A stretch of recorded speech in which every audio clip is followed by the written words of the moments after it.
J'ai eu l'idée d'utiliser Houdini comme personnage pour deux raisons. La première, c'est que ma passion d'historienne concerne les États-Unis fin du 19e, début 20e, et l'entertainment américain, c'est-à-dire cette nouvelle façon de concevoir l'amusement, les cirques, mais de manière gigantesque, les spectacles non plus dans des salles de 400-500 places, mais de 4-5 000 à 5-6 000 places. Ça, c'était la première chose. Et la seconde, c'est parce que je suis une fan de Houdini depuis que je suis gamine.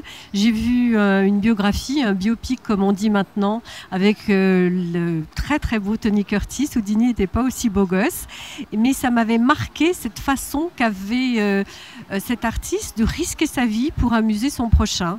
Et ensuite, eh bien, tout simplement, mes recherches historiques et Houdini sans arrêt se sont croisés et recroisés, et j'ai fini par en faire le héros de cette série. J'ai déjà 4 tomes qui sont publiés en ce qui concerne cette série, mais en fait, lorsque j'avais présenté la série à l'éditeur, la vie de Houdini est tellement rocambolesque, il y avait si peu à faire pour le faire basculer en tant que détective, et d'ailleurs, à un moment de sa vie, il aura véritablement une agence de détective, que j'avais présenté d'emblée 10 scénarios.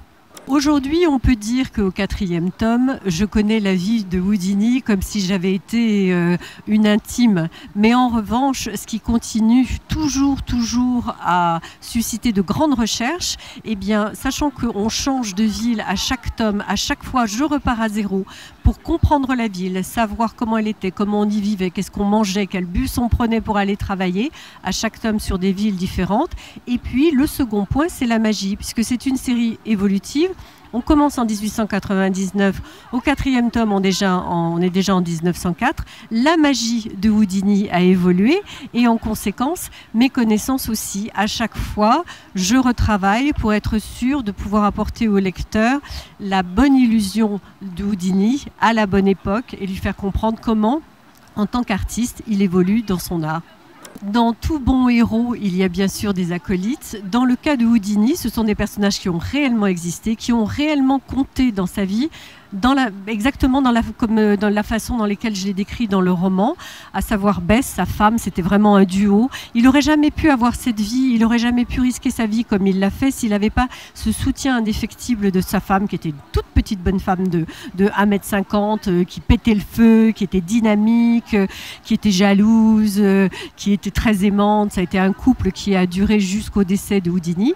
Et puis Jim Collins, qui a réellement existé, qui a été le plus fidèle assistant de Houdini et qui, dans les romans, est un garçon des rues qui donc grandit, évolue, a ses premières amours, fait des bêtises, et le complément idéal du magicien.